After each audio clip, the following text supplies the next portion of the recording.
Hey everyone, Hunter and Andrew here for the next installment of Type Matchups. Actually it's Marley now.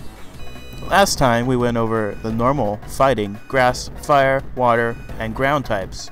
This time we'll be going over the rock, steel, ice, flying, bug, and poison types. We'll also be going over how Pokemon can be different types at different times with forms, and how in some rare cases, some Pokemon can be more than just two types. Right now though, we'll be starting with the type matchups. This time around though, we'll be changing things up a little bit. Because it took too much time to find out reasons for why every type was super effective or not very effective against one another. This time we'll be going over the ways the types interact with each other and leave the reasons up to the fandom. So without further ado, let's begin.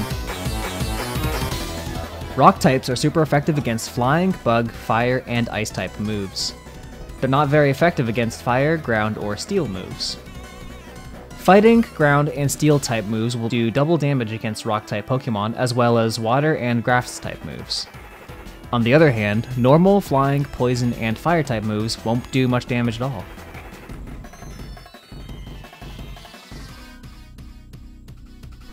Steel type attacks will be super effective against rock, ice, and fairy type Pokemon. However, they won't be very effective against other steel types, as well as fire, water, and electric type Pokemon. They will take double damage from fighting, ground, and fire type moves.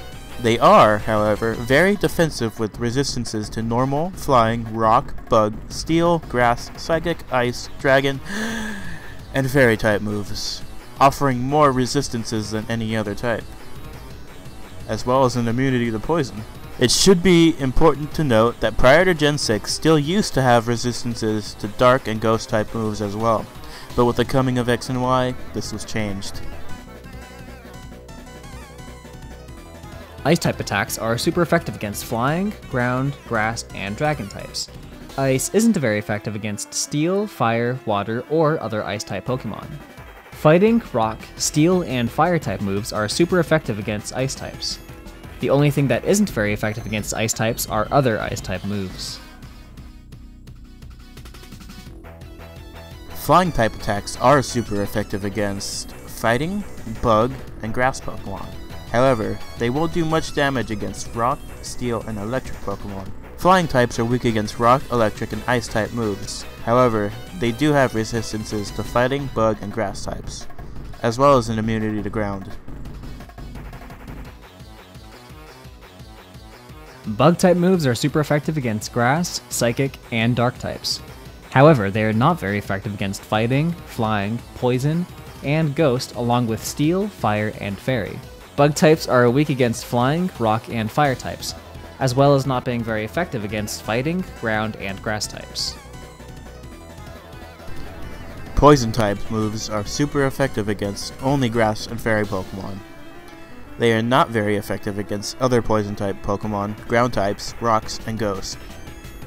Their attacks will also do no damage to steel type Pokemon. The only types strong against poison types are ground and psychic.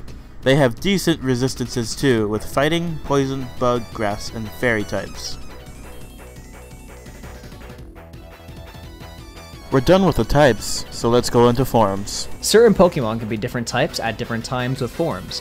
While most forms only change appearance, abilities, and stats, some forms alter the Pokemon's typing as well. Some examples would be Castform, who is a normal type but changes form under rain, hail, or sun; Rotom, who has forms based on electrical appliances; Shaman, who transforms into a grass flying type; Wormadam, whose form depends on what form the female Burmy was when it evolved; Darmanitan, who becomes a fire psychic type under low HP while it has the ability Zen mode; Meloetta, who can transform into a normal fighting type when using Relic Song; and Arceus, who changes form depending on what plate it's holding.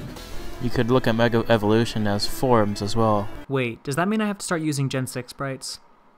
God damn it.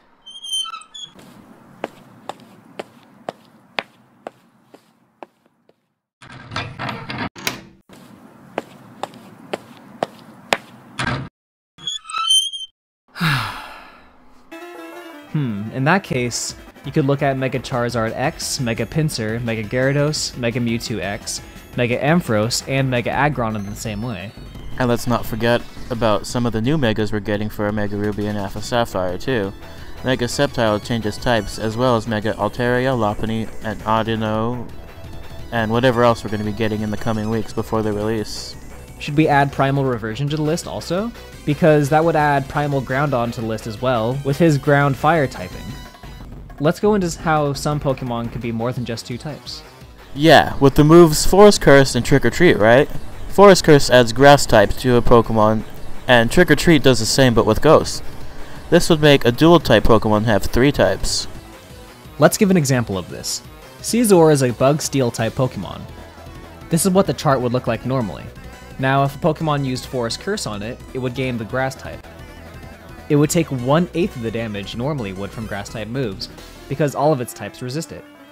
It would also be extremely weak to Fire type attacks, however, because all of its types are weak against Fire.